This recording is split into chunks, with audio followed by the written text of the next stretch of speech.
4000 বছর আগের কথা। বনি ইসরায়েলের একটি জনপদে একজন অত্যন্ত সৎ এবং জ্ঞানী দরবেশ বাস করতেন। ছোটবেলা থেকে তার একজনই বন্ধু ছিল, যে জন্ম থেকেই বোবা এবং এক পায়ে অক্ষম। অনেকদিন ধরে তাদের দেখা হয়নি। একদিন দরবেশের খুব ইচ্ছে হলো তিনি বন্ধুর সঙ্গে দেখা করতে যাবেন। পরের দিন তিনি পায়ে হেঁটে বন্ধুর গ্রামের দিকে যাত্রা করলেন। গ্রামটি ছিল অনেক দূরে এবং মাঝে অনেক ছোট ছোট গ্রামও পড়ছিল। দরবেশ আপন মনে হেঁটে চলেছেন। হঠাৎ রাস্তার মাঝে তার সাথে এক অপরিচিত লোকের দেখা হলো। লোকটি দরবেশের সাথে হাঁটতে শুরু করল। দরবেশ ভাবলেন, এটা তো খুব ভালো হলো, কারোর সাথে থাকলে পথ তাড়াতাড়ি পার হয়ে যাবে। হাঁটতে হাঁটতে দরবেশ লোকটির নাম জিজ্ঞেস করলেন। লোকটি তার নাম বলল, কাবিজ। দরবেশের কাছে নামটি কিছুটা অদ্ভুত লাগলো। তিনি ভাবলেন, এই কেমন নাম? কিন্তু তিনি আর বেশি কিছু জিজ্ঞেস করা প্রয়োজন মনে করলেন না। তারা দুজন একসাথে হাঁটছিলেন। পথে একটি গ্রাম এলে অপরিচিত লোকটি দরবেশকে বলল, আপনি এগিয়ে চলুন, আমাকে এই গ্রামে একজনকে একটি বার্তা দিতে হবে। আমি আপনার সঙ্গে একটু পরে দেখা করছি। দরবেশ বললেন, ঠিক আছে, এবং তিনি এগিয়ে গেলেন। ঠিক তখনই গ্রামে খবর ছড়িয়ে পড়ল যে একটি ষাঁড় এক ব্যক্তিকে মেরে ফেলেছে। লোকটি মারা যাওয়ার কিছুক্ষণ পরেই সেই অপরিচিত লোকটি আবার দরবেশের সঙ্গে এসে যোগ দিল। এরপর তারা হাঁটতে হাঁটতে আরেকটি গ্রামের বাইরে পৌঁছলেন। সেখানে একটি ছোট কাফেলা তৈরি হয়েছিল। সেখানে থাকার ব্যবস্থাও বেশ ভালো লাগছিল। দরবেশের বন্ধুর গ্রাম তখনও সেখান থেকে অনেক দূরে ছিল এবং সন্ধ্যাও হয়ে আসছিল। দরবেশ অপরিচিত লোকটিকে বললেন, রাত হচ্ছে, সারাদিন হাঁটাহাঁটি করে খুব ক্লান্তি এসেছে আর খিদেও পেয়েছে, তাই আমরা এখানেই খাওয়া দাওয়া করে বিশ্রাম নিই, সকালে আরাম করে আবার যাত্রা শুরু করব। অপরিচিত লোকটি বলল, ঠিক আছে, এই গ্রামে একজনকে কিছু জরুরি জিনিস দিতে হবে, আপনি খেয়ে নিন আর বিশ্রাম করুন, আমি পরে এসে খাব। এই বলে সে সেখান থেকে চলে গেল।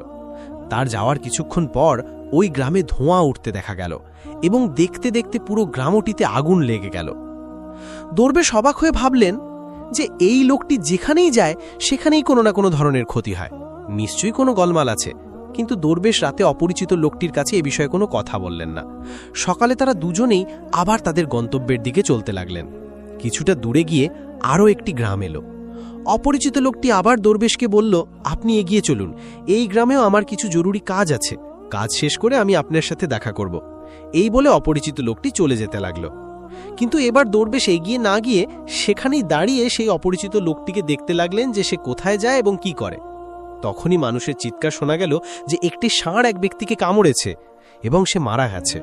ঠিক সেই সময় অপরিচিত লোকটি আবার দরবেশের সঙ্গে এসে যোগ দিল। সামলাতে পারলেন না এবং লোকটিকে জিজ্ঞেস করলেন, আপনি যেখানেই যান সেখানেই কোনো না কোনো ধরনের ক্ষতি হয়, আপনি কি আমাকে বলতে পারেন কেন এমনটা হয়? সে জবাব দিল, দরবেশজি, আমি আপনাকে একজন খুব বড় জ্ঞানী ব্যক্তি ভেবেছিলাম, তাই আমি আপনার সঙ্গে হাঁটছিলাম, কারণ জ্ঞানী মানুষের সঙ্গ খুব ভালো হয়। কিন্তু আপনি এখনো বুঝতে পারেননি আমি কে? দরবেশ বললেন, আমি তো বুঝেছি, কিন্তু আমার মনে কিছুটা সন্দেহ আছে।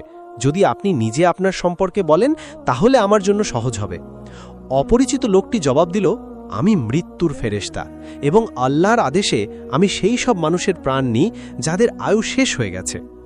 দরবেশের মনে আগে থেকেই সন্দেহ ছিল, তবুও মৃত্যুর ফেরেশতার মুখ থেকে এই কথা শুনে তিনি ভয় পেয়ে গেলেন। তবুও সাহস করে জিজ্ঞেস করলেন, যদি সত্যি আপনি মৃত্যুর ফেরেশতা হন তাহলে বলুন, পরের মৃত্যু কার? মৃত্যুর ফেরেশতা বললেন, পরের মৃত্যু তোমার সেই বন্ধুর যার সাথে তুমি দেখা করতে যাচ্ছ, এবং তার মৃত্যুর কারণ হবেন আপনি নিজেই।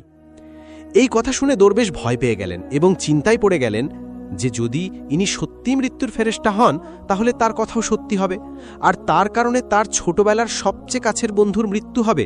তাই এর চেয়ে ভালো হবে যে তিনি তার বন্ধুর সঙ্গে দেখা করতে না যান, অন্ততপক্ষে তিনি তার মৃত্যুর কারণ হবেন না। মৃত্যুর ফেরেশতা বললেন, আপনি যা ভাবছেন আমি জানি, কিন্তু আপনার বন্ধুর সঙ্গে দেখা না করলে ভাগ্য বদলাবে না। আপনার বন্ধুর মৃত্যু নিশ্চিত এবং তা আগামী কয়েক মুহূর্তের মধ্যেই হবে। মৃত্যুর ফেরেশতার এমন কথা শুনে দরবেশ হতবাক হয়ে গেলেন যে মৃত্যুর ফেরেশতা তার মনের কথাও জেনে গেছেন, যেটা একজন সাধারণ মানুষের পক্ষে সম্ভব নয়। এখন দরবেশের বিশ্বাস হয়ে গেল যে ইনি সত্যিই মৃত্যুর ফেরেশতা। তাই তিনি তার বন্ধুর মৃত্যুর কারণ না হওয়ার জন্য তখনই নিজের গ্রামের দিকে ফিরে যেতে শুরু করলেন। কিন্তু যেই তিনি ঘুরলেন, দেখলেন তার বন্ধু দ্রুত তার দিকেই আসছে। বন্ধুকে দেখে তিনি খুব খুশি দেখাচ্ছিলেন। তার বন্ধুর আসার গতি দেখে দরবেশের মনে হলো যেন সে অনেকক্ষণ ধরেই তার পিছুই আসছিল। কিন্তু সে ছোটবেলা থেকেই বোবা এবং এক পায়ে অক্ষম ছিল, তাই সে না তো দরবেশের কাছে পৌঁছতে পারছিল, না তো তাকে ডেকে থামাতে পারছিল। কিন্তু যেই সে দরবেশের কাছে পৌঁছল, হঠাৎ তার মৃত্যু হল। দরবেশ অবাক হয়ে মৃত্যুর ফেরেশতার দিকে পাকালেন, যেন তিনি জিজ্ঞেস করতে চাইছেন, আসল কি হলো? মৃত্যুর ফেরেশতা দরবেশের মনের কথা বুঝতে পারলেন এবং বললেন, তোমার বন্ধু গত গ্রাম থেকেই তোমার পেছনে আসছিল, কিন্তু সে অক্ষম এবং বোবা হওয়ার কারণে তোমার কাছে পৌঁছতে পারছিল না। সে তার সমস্ত শক্তি দিয়ে তোমার কাছে পৌঁছানোর চেষ্টা করেছিল, কিন্তু বার্ধক্যে তার যৌবনের মতো শক্তি ছিল না, তাই হার্ট অ্যাটাক হয়ে তোমার বন্ধুর মৃত্যু হয়েছে, কারণ সে তোমার সাথে দেখা করার জন্য নিজের সীমা ছাড়িয়ে তোমার পেছনে দৌড়াচ্ছিল, তাই তুমিই তার মৃত্যুর কারণ হলে। দরবেশের এখন বিশ্বাস হয়ে গিয়েছিল যে ইনি সত্যিই মৃত্যুর ফেরেশতা এবং তার কাজ হল প্রাণীদের প্রাণ নেওয়া। দরবেশ একজন জ্ঞানী মানুষ ছিলেন, তাই তিনি এটাও জানতেন যে মৃত্যুর ওপর কারোর নিয়ন্ত্রণ নেই। প্রতিটি প্রাণীকে একদিন না একদিন মরতেই হবে, এই ভেবে তিনি নিজেকে সামলে নিলেন। কিন্তু হঠাৎ দরবেশের মনে নিজের মৃত্যু সম্পর্কে জানার ইচ্ছা জাগল।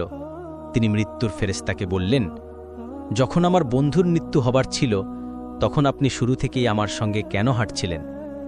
মৃত্যুর ফেরেশতা জবাব দিলেন, আমি তো সবার সঙ্গে হাঁটি এবং সব সময় হাঁটি, কিন্তু মানুষ আমাকে চিনতে পারে না, কারণ মানুষের কাছে তাদের নিজের সমস্যা ছাড়া অন্য কোনো ব্যক্তি, জিনিস বা ঘটনা সম্পর্কে ভাবার বা তাকে দেখার এবং বোঝার সময় থাকে না। দরবেশ বললেন, আপনি কি বলতে পারেন আমার মৃত্যু কখন এবং কিভাবে হবে? মৃত্যুর ফেরেশতা বললেন, যদিও একজন সাধারণ প্রাণীর জন্য এটা জানা উচিত নয়, কারণ যে কেউ তার মৃত্যু সম্পর্কে জেনে দুঃখই পায়, কিন্তু আপনাকে দেখে একজন জ্ঞানী মানুষ মনে হচ্ছে এবং আপনি আপনার বন্ধুর মৃত্যুকে যত সহজে মেনে নিলেন, তা দেখে মনে হয় আপনি নিজের মৃত্যু সম্পর্কে জেনেও দুঃখ পাবেন না।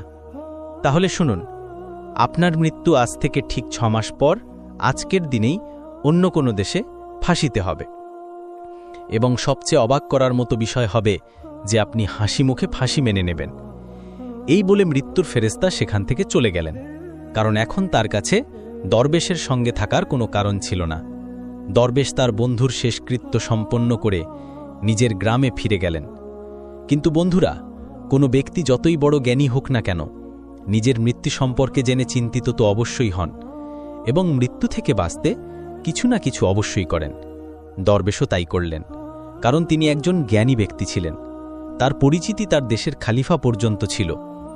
দরবেশ ভাবলেন যে খালিফার কাছে তো অনেক জ্ঞানী উপদেষ্টা থাকেন, তারা আমার মৃত্যু সম্পর্কিত সমস্যার কোনো না কোনো সমাধান অবশ্যই বের করবেন। এই ভেবে দরবেশ রাজ দরবারে গিয়ে হাজির হলেন এবং খালিফাকে তার পুরো গল্প শোনালেন। খালিফা তার উপদেষ্টাদের এই কথাটি জানালেন এবং তাদের পরামর্শ চাইলেন। সবাই মিলে অনেক ভাবনা চিন্তা করে বললেন যে যদি দরবেশের কথা সত্যি হয়, তবে তার মৃত্যুও 6 মাস পরেই হবে, কিন্তু মৃত্যু তখনই হবে যখন তিনি অন্য দেশে যাবেন। যদি তিনি অন্য দেশে না যান, তবে মৃত্যু হবে না। উপদেষ্টাদের এই পরামর্শ খালিফারও ভালো লাগল। তিনি দরবেশের থাকার ব্যবস্থা মহলেই করে দিলেন এবং খালিফার আদেশ ছাড়া কেউ দরবেশের সঙ্গে দেখা করতে পারত না। কিন্তু দরবেশ নিজের ইচ্ছায় যে কোনো জায়গায় আসতে যেতে পারতেন, যাতে এটা মনে না হয় যে তিনি খালিফার বন্দী। কিন্তু দরবেশ ভয়ে নিজেই কোথাও আসতে যেতেন না। সময় কেটে গেল এবং দরবেশের মৃত্যুর সময় ঘনিয়ে এলো। সেই দিনটিও চলে এলো যেদিন দরবেশের মৃত্যু হবার কথা ছিল। সেই দিন দরবেশ ভয়ে তাড়াতাড়ি ঘুমিয়ে পড়লেন, যাতে রাত তাড়াতাড়ি কেটে যায় আর পরের দিন এসে যায় আর এইভাবে মৃত্যু ঠেকানো যায়। কিন্তু বন্ধুরা, দরবেশের ঘুমিয়ে হাঁটার রোগ ছিল এবং এই রোগ সম্পর্কে তিনি নিজেও জানতেন না, তাই খালিফা বা কোনো হাকিমকে এই রোগ সম্পর্কে জানানোর তো প্রশ্নই ওঠে না। দরবেশ তার মৃত্যু নিয়ে খুব চিন্তিত ছিলেন এবং ঘুমিয়ে হাঁটার রোগ তখনই আসে যখন ঘুম ঠিকমতো না হয়। রাতে দরবেশের ঘুমিয়ে হাঁটার রোগ শুরু হলো। তিনি উঠলেন এবং মহল থেকে বেরিয়ে ঘোড়ার আস্তাবলে পৌঁছলেন। দরবেশ খালিফার একজন বিশেষ অতিথি ছিলেন, তাই কোনো চৌকিদার তাকে থামালো না এবং কোনো জিজ্ঞাসাবাদও করল না।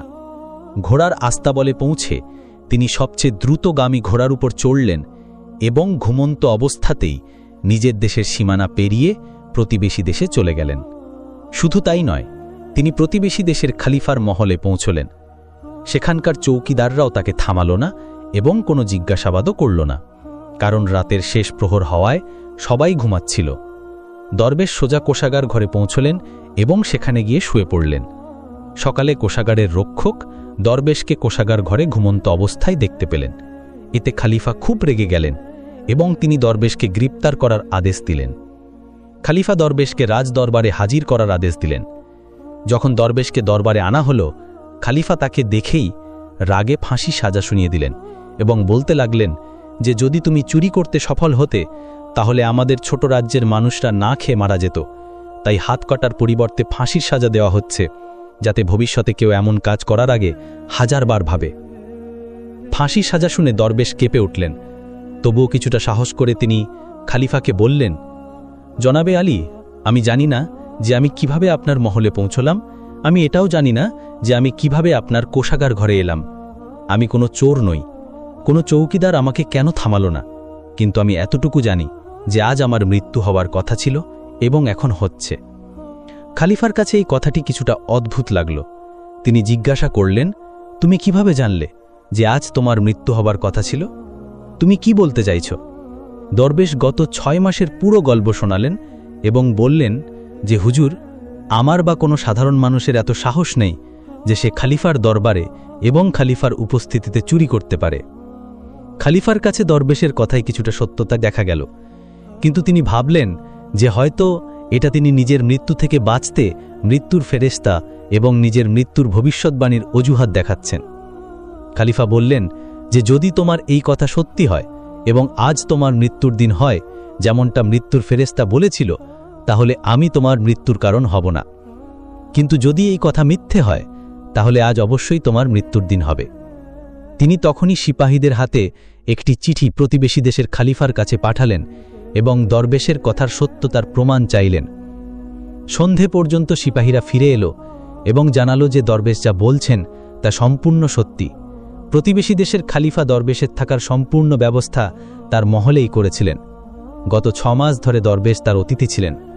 গতকাল খলিফা শেষবারের মতো দরবেশের সঙ্গে আরামের ঘরে দেখা করেছিলেন এবং এরপরে তিনি এই দেশে কিভাবে পৌঁছলেন তার কোনো খবর নেই। তাই এই দেশের খলিফার মতে দরবেশকে ফাঁসি দেওয়া উচিত নয়।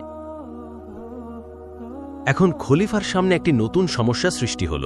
তিনি কোনো তদন্ত ছাড়াই দরবেশকে ফাঁসির সাজা শুনিয়ে দিয়েছিলেন। যদি দরবেশকে ফাঁসি না দেওয়া হয় তাহলে খলিফার কথার অপমান হয়, এবং যদি সাজা কার্যকর করা হয় তাহলে দরবেশের নির্দোষ মৃত্যু হবে। খলিফা তার উপদেষ্টাদের কাছে এই বিষয়ে পরামর্শ চাইলেন। উপদেষ্টারা বললেন, হুজুর, দরবেশকে কাঁচা সুতো দিয়ে ফাঁসি দিন। এইভাবে আপনার দেওয়া আদেশের সম্মানও রক্ষা হবে এবং কাঁচা সুতো দরবেশকে ফাঁসি দেবে না, তার জীবন বেঁচে যাবে। খলিফার এই পরামর্শটি ভালো লাগল। তিনি আদেশ দিলেন যে দরবেশের জন্য কাঁচা সুতোর ফাঁস তৈরি করা হোক। দরবেশকে ফাঁসি দেওয়ার প্রস্তুতি শুরু হল। সবাই খুশি হয়ে দেখছিলেন যে না তো দরবেশ মরবেন আর না তো খলিফার প্রতিশ্রুতি মিথ্যা হবে। দরবেশেরও বিশ্বাস ছিল যে কাঁচা সুতোয় তার মৃত্যু হতে পারে না, তাই তিনি হাসি মুখে ফাঁসির মঞ্চে চড়তে রাজি ছিলেন, যেমনটা মৃত্যুর ফেরেশতা বলেছিলেন। কিন্তু যেই দরবেশকে ফাঁসি দেওয়া হলো, কাঁচা সুতোটি ছিঁড়ে গেল, কিন্তু ছিঁড়ে যাওয়ার আগে সে তার কাজ করে দিয়েছিল। দরবেশের গলার হগ কাঁচা সুতোয় কেটে গিয়েছিল। দরবেশ মাটিতে পড়লেন এবং ছটপট করতে লাগলেন। প্রতিটি শ্বাসের সাথে তার গলা থেকে রক্তের ফোয়ারা বের হচ্ছিল। দেখতে দেখতে দরবেশের শরীর পুরোপুরি নিশ্চল হয়ে গেল। সবাই অবাক ছিল যে এত দুর্বল একটি সুতো কিভাবে কারোর মৃত্যুর কারণ হতে পারে, কিন্তু ঘটনাটি ঘটে গেছে।